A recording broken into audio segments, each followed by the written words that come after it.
noches amigos, ¿cómo están? Este es una vez más Hola MIPE a través de las ondas de BHTV, nuestro canal. Y como todos los jueves, siempre tenemos un invitado, hacemos el esfuerzo por tener un invitado de honor que nos place en este momento la persona que van a conocer, para poder tocar algunos temas que son siempre claves en el mundo del emprendimiento. No podíamos dejar de pensar que cuando uno quiere hacer algo, cuando uno quiere trasladarse, por ejemplo, de un lugar a otro, lo primero que piensa es, bueno, ¿a dónde voy? ¿Qué ruta voy a tomar, no? ¿Qué acción voy a realizar para que mi viaje sea el mejor, el más eficiente, el más placentero y el del mejor costo posible? Cuando pensamos en eso y lo trasladamos a nuestros negocios, la reflexión es similar. O sea, ¿qué cosa hacemos con el mundo de nuestros negocios? ¿Por dónde vamos?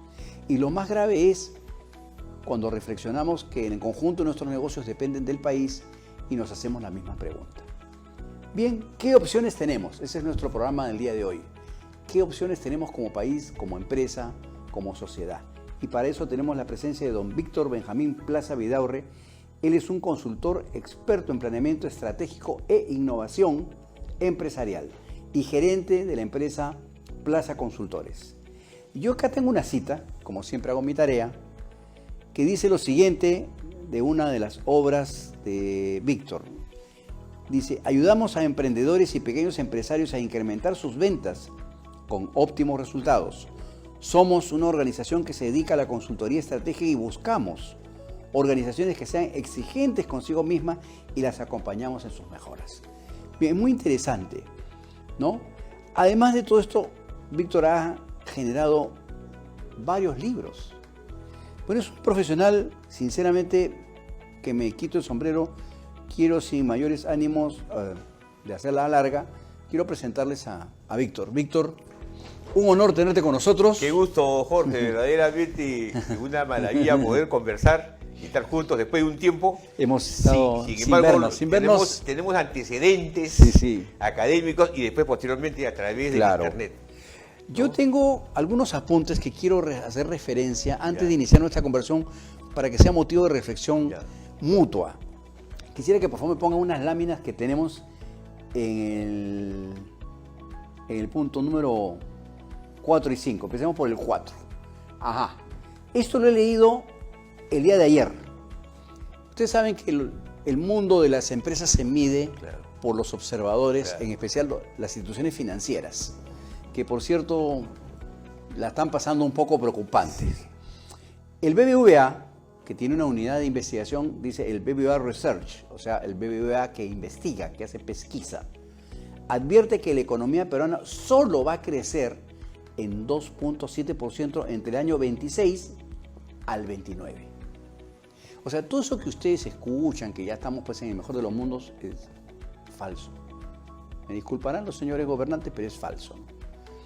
Y por ello la pobreza va a disminuir un poco y va a pasar de 29% en la población que teníamos en el 23 a 25.8% para el 2029.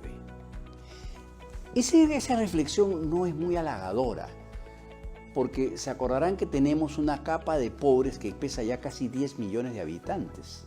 Para un país, acá el INEI de comunicarnos que somos 34 millones y fracción. Hemos crecido como sociedad. Bien, entonces no es muy bueno que la pobreza aumente y no es peor todavía, menos bueno, muy malo por decirlo, que nuestra tasa de crecimiento sea tan pequeña.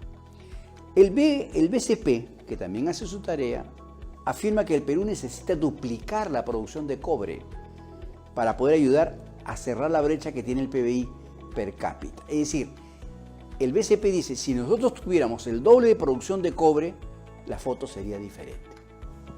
Bien, de esas cosas vamos a conversar con Víctor luego vamos a revisar la lámina que viene. Víctor, esta primera reflexión, vivimos en un país que no tiene norte.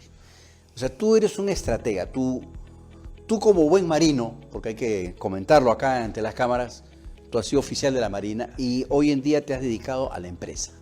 ¿Correcto? Así es. Pero como buen marino tú sabes que el barco tiene que rumbarse para un lugar. ¿Qué pasa con el barco que se llama Perú?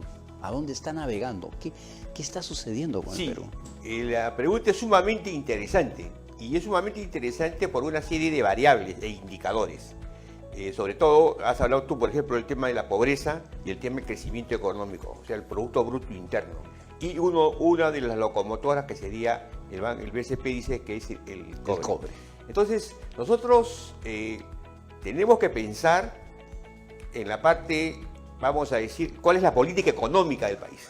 La política económica de un país tiene tres componentes: la política monetaria, la política fiscal, ¿no es cierto?, y la política social, ¿no es cierto? Entonces, por ejemplo, observamos que el tipo de cambio se mueve adecuadamente. Claro. Pero, ¿qué pasa? La inflación nos gana. Entonces, el primer punto que tenemos que ver nosotros y a la pequeña empresa es la inflación. ¿Y cómo vemos la inflación? Es el enemigo de la empresa, ¿no? Es algo sencillo. Vamos a suponer que yo tengo ya una empresa en marcha. Entonces, yo quiero saber, me presenta el contador los estados financieros, el estado de pérdidas y ganancias, el balance, y yo veo los cuatro estados financieros. Y la pregunta es, ¿cuál es el más importante de los cuatro estados financieros? ¿Es el balance, el estado de pérdidas y ganancias, el patrimonio o el flujo de efectivo? Es el flujo efectivo. ¿Y por qué flujo efectivo? Porque en realidad tenemos que considerar la inflación. ¿Y la inflación qué significa? Mayores costos en adquisición de servicios o adquisición de insumos o en las características de producción.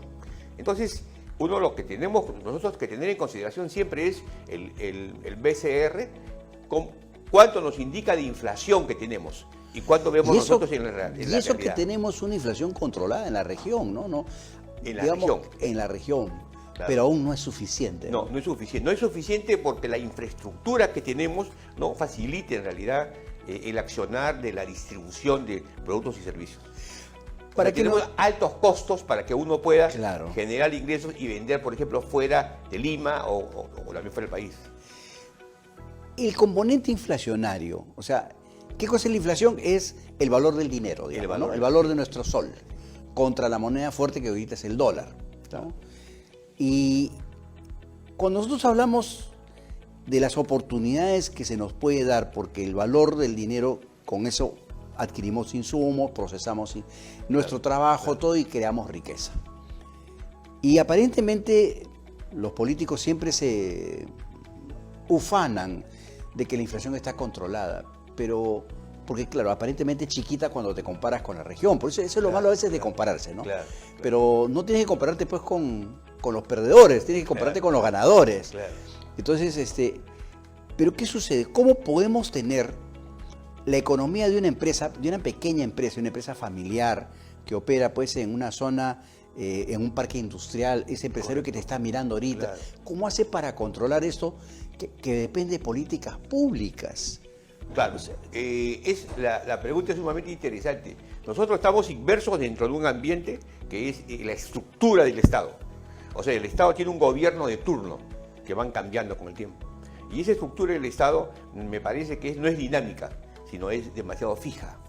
Entonces, si tú eres un pequeño empresario y vamos a suponer que tú deseas, hay dos temas: o empiezas un negocio o estás en tu negocio y quieres hacerlo crecer, o quieres tener la empresa en marcha.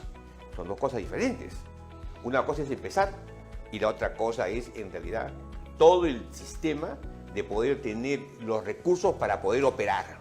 Entonces, si tú eres un emprendedor que está empezando un negocio, es totalmente diferente. Tú tienes que analizar el entorno, pero no solamente el entorno a través de las fuerzas de deporte, sino tienes que analizar en realidad la competencia y la posibilidad de que tú puedas tener un rendimiento. Ese rendimiento, por ejemplo, ¿qué es lo que sucede? Hay un tema que es sumamente trascendental. Hace varios años había un alcalde en Lima que se llamaba Andrade. Ah, claro, don Alberto Andrade. Y me contrata, ¿no?, para que yo le haga un análisis de por qué las pequeñas empresas en Miraflores no crecían y los negocios cerraban en un año.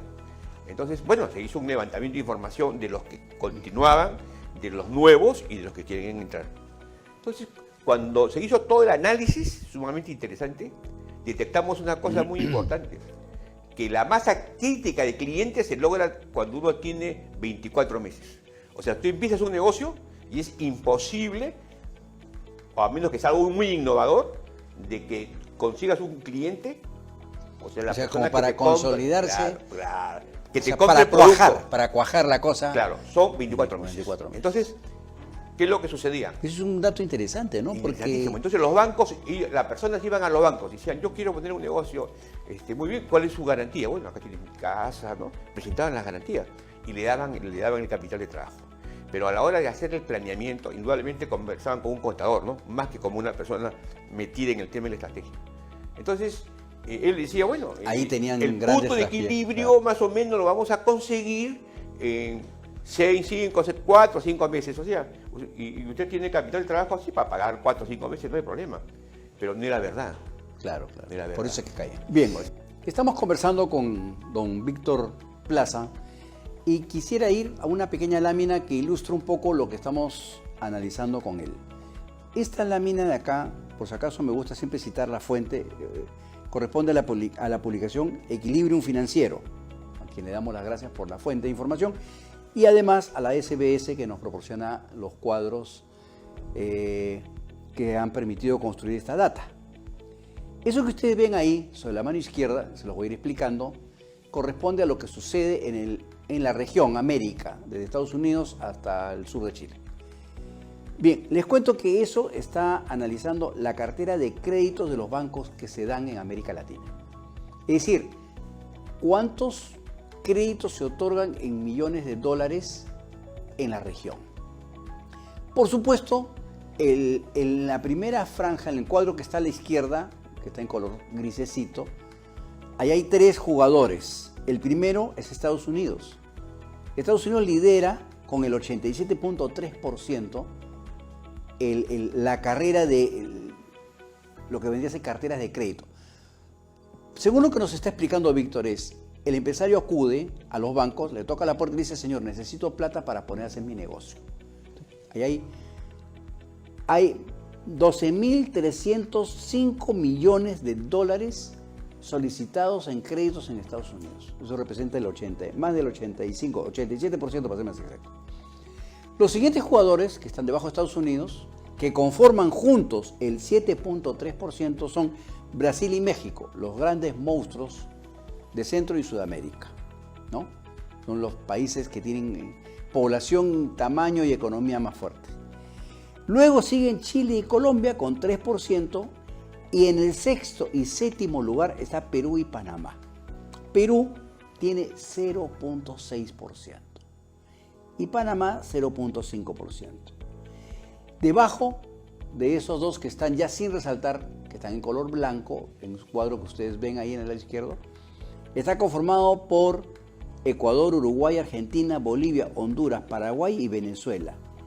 Todos con 1.3%. O sea, imagínense, el grupo que les acabo de leer no llega ni siquiera a hacer negocios equivalentes, bueno, más o menos equivalentes a Perú con Panamá.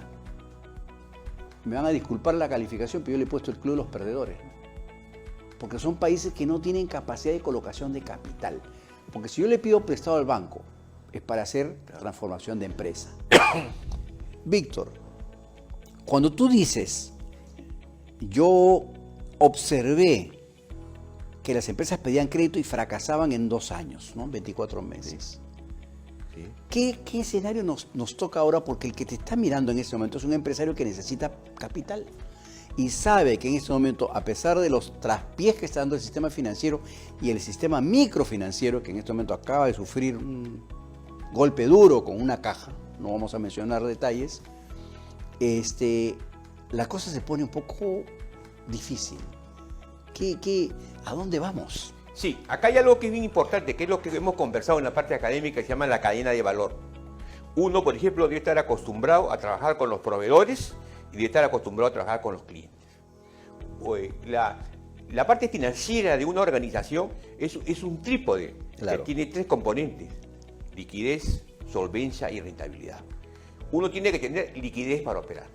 Si uno no tiene liquidez para operar, uno debe operar una cantidad mínima. No debe de tratar de producir o de tratar de vender cuando uno en realidad no tiene la liquidez necesaria para la gestión.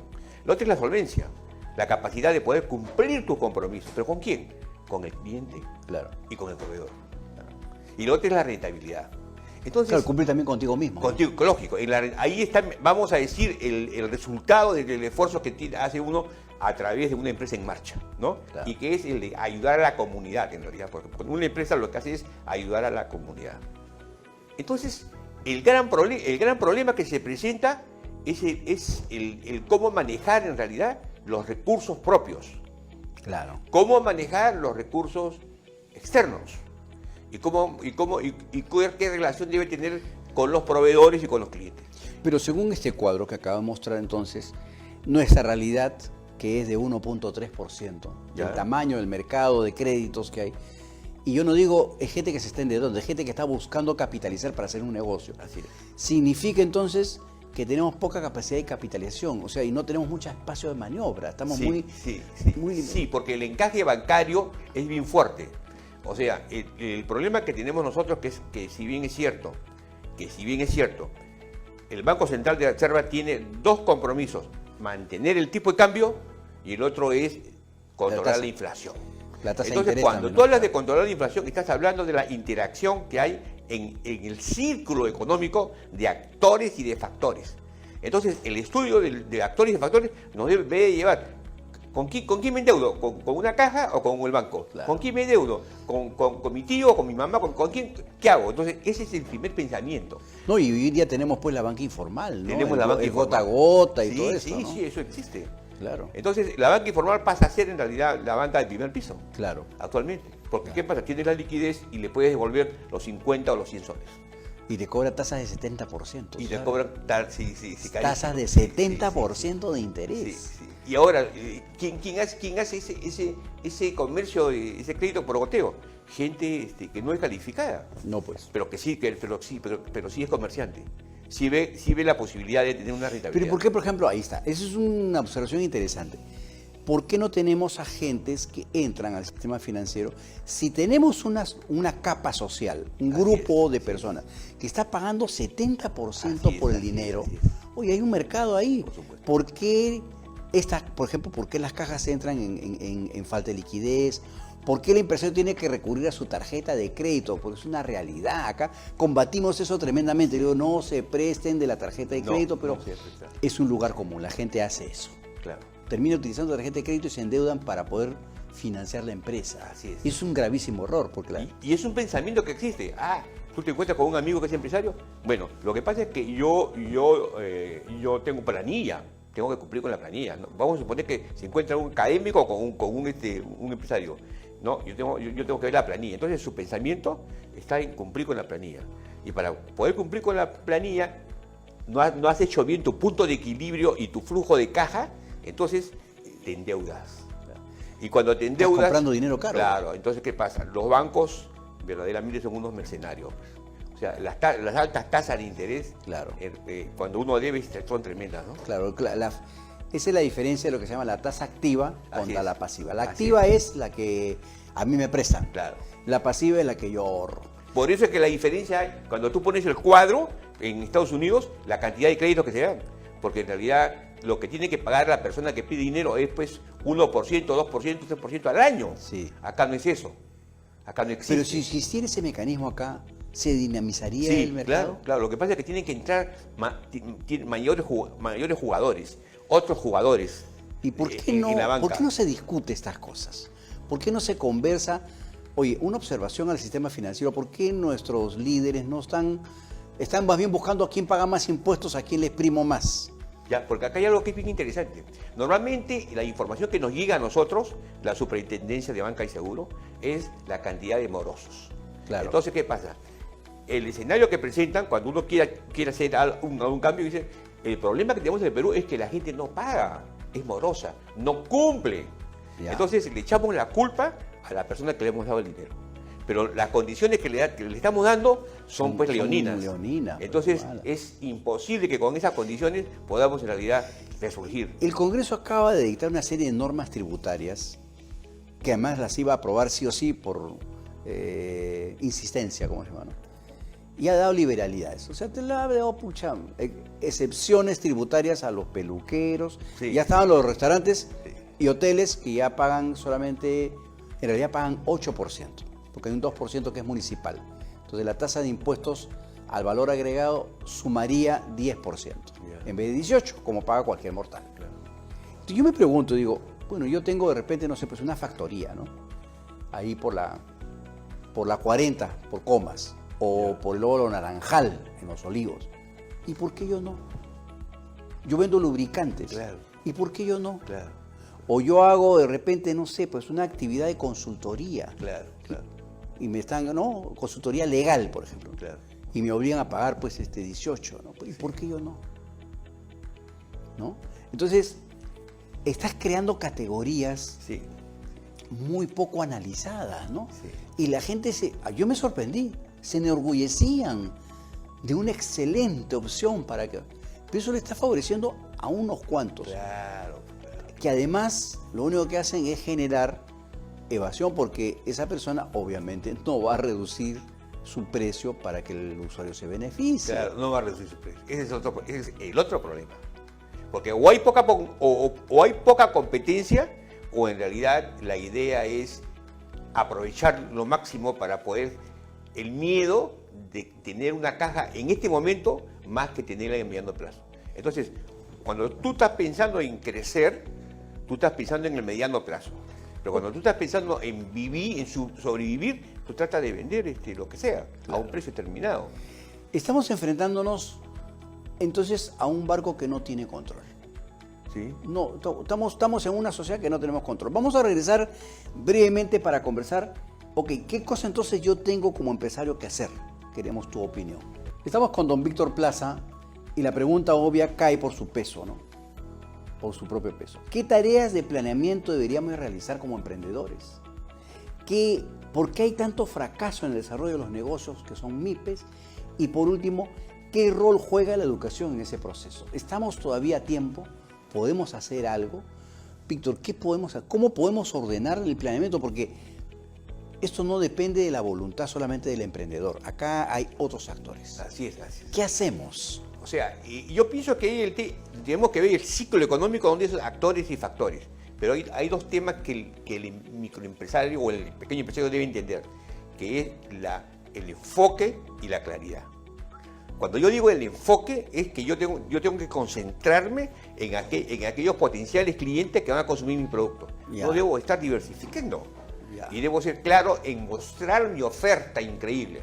Ya. Entonces, yo debo Para no perder plata por para otro no lado. perder plata. Entonces tú tienes que enfocarte, ¿a quién le voy a vender? A los peluqueros le voy a vender insumos, Ya. le voy a vender, no sé, al supermercado le voy a vender insumos. ¿Qué voy a hacer? Entonces tengo que enfocarme. Entonces el esfuerzo está en dónde está la necesidad para poder enfocarme, dónde está la demanda Ya. oculta. Entonces yo tengo que hacer un esfuerzo. Yo tengo que hacer un esfuerzo en mi segmento o en mi nicho o en mi sector. Pero esa conversación yo no la veo. No veo que los gremios empresariales estén conversando eso. Estamos aunubilados, Sí. casi hechizados con lo de Chancay, el megapuerto, pero el megapuerto va a servir a un sector muy específico y no va a ser tan amplio, no va a impactar en la economía peruana como creemos. O sea, es a muy largo plazo, o sea, pues van a pasar 20 años para que veamos el gran cambio revolucionario que puede hacer pues Megapuerto de Chancay. Yo creo que el tema de Chancay, hablando de Chancay, ¿no? Yo creo que el tema de Chancay, que hablan del concepto del hub, el concepto de lo que es la posibilidad de que hayan industrias de transformación en Chancay o en los alrededores, eso va a significar el tema de la educación. Entonces nosotros tenemos Claro, porque esta gente no va a contratar personal que no está no va a calificado, contratar. pues, ¿no? Entonces, ¿qué es lo que sucede? Acá hay algo que es interesantísimo. Las sociedades han pasado de alta mano de obra no calificada, ¿correcto?, a lo que es la mecanización. Claro. La mecanización se dio en el agro, y eso lo vemos pues siguiendo la segunda ola, tercera ola, ¿no? De la mecanización se pasó a la robotización. y la robotización estamos pasando a lo que es los cambios permanentes. Bueno, Entonces, la inteligencia artificial ya ya llegó. fíjate, entonces, ¿qué es lo que sucede? Acá nos encontramos ante un fenómeno donde debemos de aprovechar la inteligencia artificial para que la mano de obra no calificada, poder calificarla para que, a ver, vamos al caso del campo. En el campo, por ejemplo, la mecanización de las tierras. La mecanización de la tierra te produce tener mejor productividad. Claro. Por ende, que la cosecha sea Claro, más ha sido adecuada. el boom de la Así es. agroindustria Pero peruana. Si tú en realidad no puedes crecer tu frontera agrícola por A, B o C motivos, y solamente las grandes corporaciones que tienen grandes extensiones pueden hacer negocios de exportación, la pregunta es, ¿nosotros como ciudadanos nos beneficiamos con eso? Para nada. No nos beneficiamos. Entonces, hay unas distorsiones en el Ya. tema. Entonces, el pequeño empresario tiene que enfocarse, para mí, el ejemplo que yo doy, lo doy porque yo hago consultorías de las pequeñas empresas. Ya. Entonces, enfocarse, ¿quién es mi cliente? ¿Qué tipo de persona me puede comprar mi producto? ¿Y cómo me puede pagar? ¿Tenemos opción todavía de educar esta capa social? Me preocupa, por ejemplo, que ha crecido la población juvenil, que se le llama los ninis. Ni trabaja, ni estudia, ni nada, no hace nada, en 3.5%. O sea, ha engrosado más la capa de pobreza, que ya viene pues siendo bastante numerosa, ¿no? Entonces, por un lado, tenemos un discurso de que el país va bien, pero en realidad Sí. yo no noto Sí. que estemos bien y no noto que hagamos una revolución educativa, no hay. No sé, me gustaría tener pues 100 senatis más, ¿no? Pero no Claro, hay, ¿no? yo te pongo un ejemplo así que lo estudié bastante. Son varios, pero este es un ejemplo tácito. En el siglo pasado se creó un emporio de la fabricación de calzado en Trujillo, Claro, ¿correcto? Entonces, claro. trajeron máquinas, técnicos y todo. Estamos hablando en el siglo pasado, 1960 o 70 más o menos, Ya. 75, ¿no? Muy bien, pero cuando uno hace el estudio de la cadena de valor, dice, ¿el calzado de dónde viene? El calzado viene de la curtiembre. El Perú, ¿cómo hace para tener curtiembre? Tiene que tener vacas. Claro. Y para tener vacas, ¿qué tiene que tener? Campos, pastizales. Ya perdimos. Entonces, si yo no tengo pastizales para poder tener... Entonces, ¿qué es lo que sucede? El no éramos calzado competitivos. no es de buena calidad, es de baja calidad. E importamos en realidad la curtiembre que Claro. viene normalmente húmeda. Yo me Entonces, acuerdo que en la década del 90 a mí me contrataron de capacitador para los parques industriales de Villa El Salvador, en Arequipa, en Trujillo. Y he sido espectador de la debacle de la industria del calzado, ¿no? Claro, Cuando viene claro. pues el calzado de afuera Claro, a $1. claro. Y acá tú sumabas todas tus materias primas y no llegabas a $1. No, igual con los textiles. Igual con los textiles. Ese es el reto que ha tenido que enfrentar Gamarra, por ejemplo, también, ¿no? Claro, el reto que ha tenido que enfrentar Gamarra. Y eso que Gamarra tiene grandes problemas, Claro. como por ejemplo el alto costo del kilowatt por hora, Claro. por ejemplo la capacidad logística. Ellos se abastecen a través de taxis. O sea, Claro, ¿qué no. debería haber? En el subterráneo de Gamarra debería haber un centro logístico. Los camiones vienen, entran Claro. y suben la mercadería. Claro. Eso, por ejemplo, no existe. Entonces, No se ha pensado en eso, Claro, ¿no? entonces Gamarra trabaja champán, pues. ¿no? Claro. O sea que entonces no tenemos posibilidad de...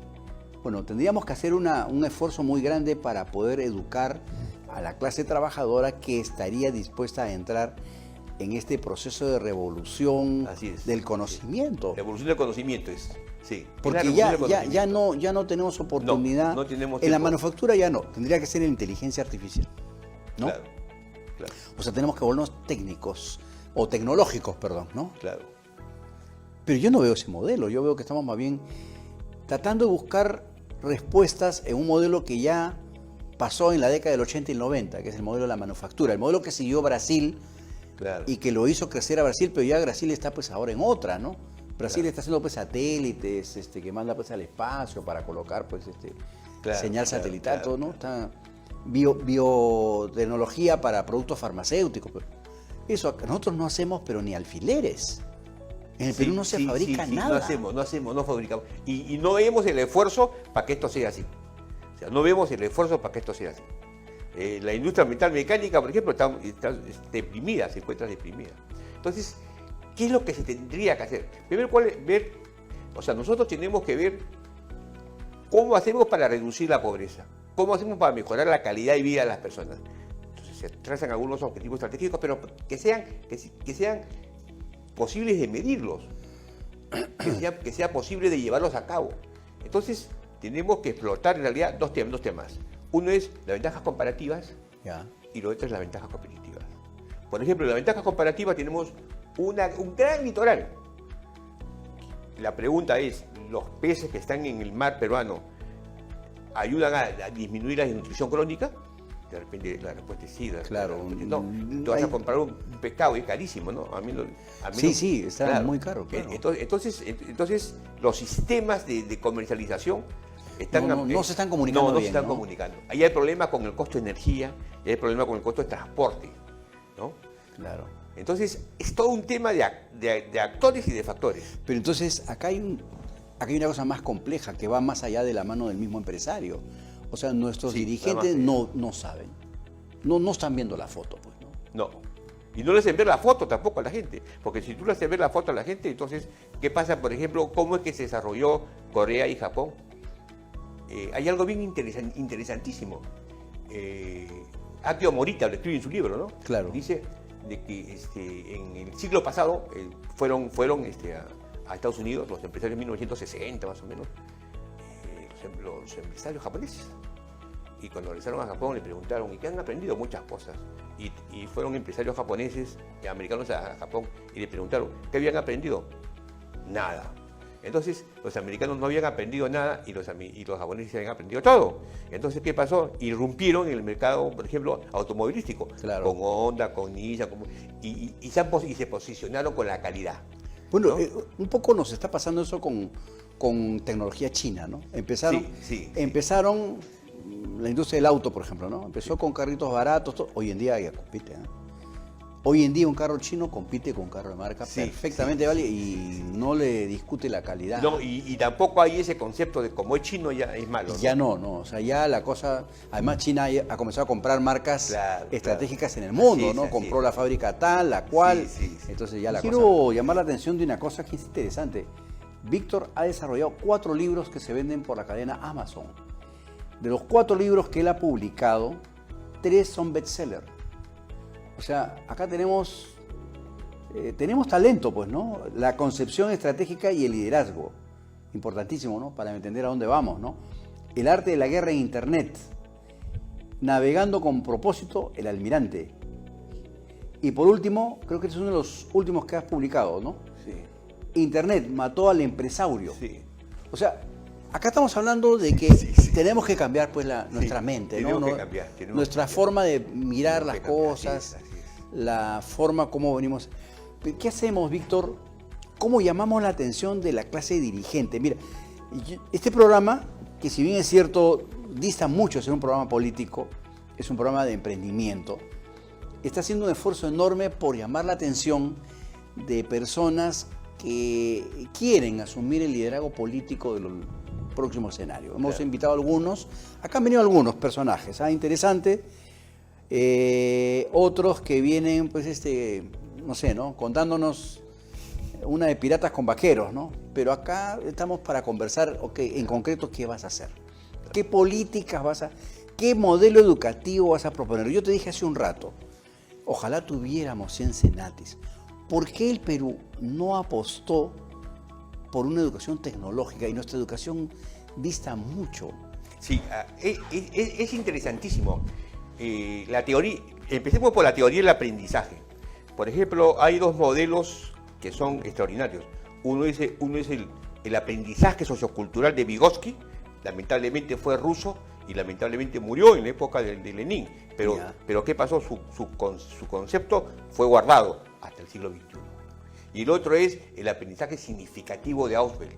Estamos acostumbrados a que tú vas primero al colegio, después primaria, media, tecnológico, universidad, posgrado, maestría, doctorado. ese aprendizaje significativo ya llegó a su fin con la Claro. inteligencia artificial. Ya llegó a su fin. Claro. Tú puedes prácticamente pasar a un nivel muy alto. Y el otro es el aprendizaje sociocultural. Acá viene el tema.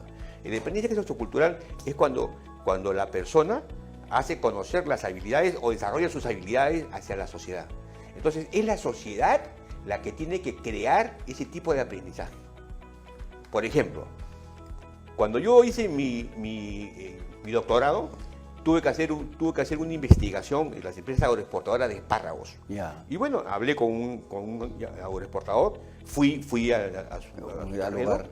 y conversé pues, con los campesinos, con los trabajadores, comando medio, con los gerentes, y conversé con un niño. Y se me acerca y me dice, un niño de 12 años. Era el hijo de un trabajador. Me dice, Inge, me dice, sí, yo no estoy de acuerdo con este fertilizante. ¿Por qué? Porque han comprado un nuevo fertilizante y la verdad es que siguen viniendo los bichos que verdaderamente no ayudan. No ayudan. Y tampoco los plaguicidas ayudan. Entonces, ese hombre tenía el conocimiento, los saberes culturales. O sea, el Entonces, niño de 12 años el niño le estaba tenía- inventando la plana a los ingenieros. Así es. O sea, Qué los interesante. saberes culturales de ese niño era mirar la realidad. Entonces nosotros, en base a la realidad, tenemos que generar en realidad las posibilidades de desarrollo. Las posibilidades de desarrollo. O sea, lo más importante es el enfoque de la claridad en la dignidad de la persona, pero la habilidad de la persona. Si nosotros tenemos pintores, que sean los pintores, que sean los mejores del mundo. Si Claro. nosotros fabricamos o producimos textil, que nuestros textiles estén a venderse. Bueno, yo he conversado con un amigo y nosotros tenemos pues una tradición textil pues de 5.000 años. Sí, tenemos una claridad. Y- Sí. No se explota. Igual que la industria alimentaria, ¿no? Sí. Nos sorprendemos hoy de los granos peruanos, los Sí, granos sí. andinos. Y otra cosa que es muy interesante, ¿no? En alguna oportunidad yo conversé con una persona fuera del país. No te voy a mencionar quién para no generar hinchazón, ¿no? Y se enorgullecía de que la producción de papas que estábamos comiendo en ese Claro. momento, oye, le digo, pero ¿tú sabes cuántas papas hay en el Perú? No sabía, porque la única papa que comían era la papa blanca que ellos tenían en ese momento en su mesa, ¿no? Claro. No le digo, en el Perú hay 1.500 variedades de papa. No, oye, hay 1.500 variedades de papa. Ese valor cultural, ¿de qué nos sirve? No lo estamos explotando. No lo estamos explotando. No lo estamos explotando. Claro, la oferta probablemente y la capacidad de producción, pues, pero tenemos un producto modelo perfectamente exporter, ¿no? Un producto chiquito, restringido en capacidad de producción, pero yo lo Sí. puedo vender a alto precio, porque tiene un Claro. valor agregado pues increíble, Claro, ¿no? claro. Lo manufacturo, le doy, no sé, pues otros componentes. Y además que pues, es maravilloso, pues, porque quien no ha probado pues la variedad de papas que hay en el Perú, pues eso es una locura, ¿no? Te voy a hablar de otro sector industrial, ¿ya? Y de un país que es fronterizo con nosotros, de Chile. Piñeira, en su primer gobierno, las empresas mineras se quejaron, en realidad, de que los proveedores que tenían nacionales no tenían los niveles para ver las especificaciones técnicas, la homologación. Entonces, ¿qué hizo el gobierno? Llamó a todos los proveedores y todos los proveedores fueron capacitados y entrenados. Todos los proveedores. Claro. El Estado gastó en entrenarlos. Todos. Claro. Entonces, los proveedores, ya en relación, en alianza estratégica con algunas empresas productoras, ya sabían cómo atender. Claro. Nosotros, si tú hablas con Buenaventura o con otras minas, ellos dicen, no tengo mano de obra calificada. Claro, me consta, en me lo consta, que yo- son los proveedores. Entonces, por ejemplo, los molinos, la empresa metal mecánica, no cumplen los requisitos. Ya. Entonces, el esfuerzo tiene que ser hacia actividades productivas que mejoren en realidad el valor agregado Claro. del producto final. Entonces, eso es lo que tenemos que trabajar, Que no es muy difícil, ¿no? que no es muy difícil, pero hay cosas que son, por ejemplo, ¿Y qué pasa con los colegios profesionales? Acá no, yo no noto, Sí. por ejemplo, que el colegio de ingenieros se esté pronunciando, el colegio de No arquitectos. escriben. No se veo, pronuncia, ¿no? no se pronuncia. Cuando podría perfectamente ser parte de este proceso de cambio, ¿no? Así es. O sea, está bien, los políticos, pero los políticos los elegimos nosotros. Los políticos que tenemos ahorita es fruto de nuestra elección. Así Somos es, culpables así de es, haber así puesto es, esa gente ahí. Así es. A mí me duele ver el Congreso que tenemos porque no tengo por qué esconderlo, ¿no? Un Congreso que tiene pues 8% de aprobación, no sé qué cosa es, ¿no? Pero es que tampoco saben qué debe ser el Congreso la gente. Claro, Tienen 8% porque no saben lo que están haciendo los congresistas. Claro. Esa también es una realidad. Bueno, gastan plata como cancha. Eso sí, los medios están sin pero, conocer. pero no están generando valor, pues. No están generando valor. Y el problema es que, en base a estos rankings que hemos visto, estamos a punto de perder la carrera de los próximos 20 años. Sí, ¿no? sí, totalmente. Víctor, hay una cosa que me interesaría que tú pudieras explicar, y perdona que interrumpa la conversa que está bien interesante, nos queda chico. Cuéntanos de qué tratan tus libros, porque eso es interesante. Sí. Y cómo puede la gente llegar a adquirir los libros, porque ahí hay un conocimiento interesante y valioso, ¿no? Y una de las razones por las cuales te invité era para que nos cuentes acerca de estos libros. Sí, es algo interesante. Si verdaderamente mis libros están en Amazon, o sea, uno puede entrar a Amazon, a la plataforma Kindle digital, y bueno, cuestan $3, $4, $5. O sea, no es que cuesten una fortuna. Claro, ¿no es cierto? Pero por otro lado, el libro físicamente se los puedo hacer llegar yo, a través también de Amazon o a través de mi persona. ¿Y de qué hablan los libros? Yo uso un tema que es muy importante y que se usa en las corporaciones americanas, que se llama la maniobra estratégica. Y la quiero explicar gráficamente. Tú quieres llegar acá. Tú estás acá, con recursos, capacidades, y tú te mueves con tus recursos y capacidades de acá para llegar acá. De acá para llegar acá, cuando hay una dirección, ¿correcto? Ya. Pero el movimiento no es rectilíneo. ¿Y por qué no es rectilíneo? Porque hay factores que lo alteran. La competencia, los factores externos. Entonces, la maniobra estratégica, que los empresarios que tienen éxito lo tienen en la cabeza, pero no saben que eso se llama la maniobra estratégica. Ya. La maniobra estratégica, por ejemplo, vamos a suponer que tú quieres lanzar un producto. Entonces, primero tú tienes que hacer un despliegue estratégico. Tú estudias todo, estudias la competencia, todo, y preparas todo, tu gente, todo, para poder entrar al mercado. Cuando tú entras al mercado, tú ya estás entrando al mercado sabiendo quiénes son tus proveedores, capacitando a tu gente y sabiendo a quiénes venderle y prácticamente tener casi vendido el 40% de tu cantidad. Cuando tú avanzas, no tienes problema. Pero cuando tú avanzas un poco más, pasas de la maniobra estratégica inicial a la maniobra estratégica en el curso de las operaciones. O sea, aparece la competencia. Claro. O sea, lo que tenemos que entender es que cuando tú eres un emprendedor, tú no tienes competencia. Pero conforme vas creciendo, vas a tener competencia. Entonces no vas a saber qué hacer. Entonces de repente vas a decir, uy, vamos a bajar los precios. Vamos a comprar insumos más baratos. No, los insumos tienen que ser de calidad. El producto tiene que tener un buen precio. Así a ustedes les parezca que no lo comprarán los señores A, pero lo compran los señores B o los señores C.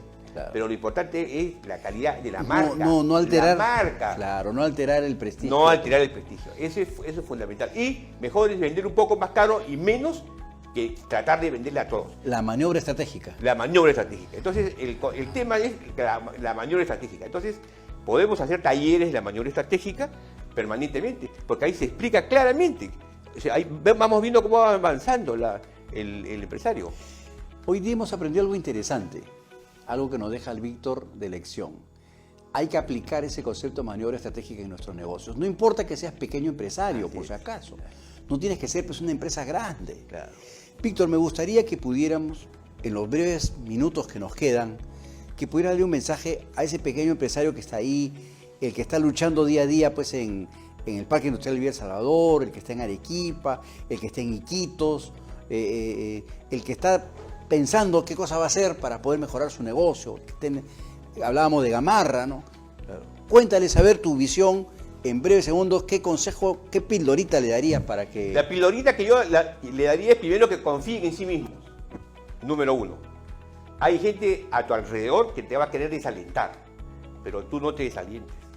Tú siempre busca a quién vas a venderle el producto y debes acercarte a él con la satisfacción de que tu producto es de calidad y verdaderamente que sea aceptado. Entonces lo importante es el enfoque y la claridad en lo que es la dirección hacia donde uno va. Tiene que escoger en realidad a su cliente. Eso se le llama, en el marketing digital se le llama el avatar. O sea, las características de la persona. ¿Qué edades tienen? ¿Cuáles son las características que tienen? Y tienes que dirigir. Ese es el esfuerzo que hay que hacer. No puedes venderle todo a todos, sino vender a segmentos específicos. Y tienes que tener confianza en ti mismo. Y tener verdaderamente algo que es muy importante, que uno tiene puntos de inflexión en su vida. El punto de inflexión que nos encontramos ahora es el Internet. Claro. Antes de ese punto de inflexión era tu carrera, tu capacitación y tu familia. Entonces tenemos que entender, en realidad, y ese es un tema muy importante. Y por otro lado, tienes que tener la claridad en escoger tus objetivos, cuánto quieres ganar y cuánto vas a producir en un año. Tienes que escribirlo.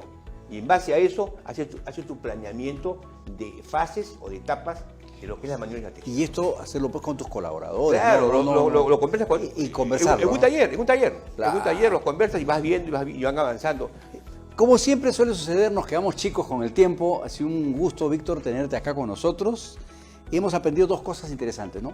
El punto de inflexión Así es. y La maniobra estratégica. la maniobra estratégica.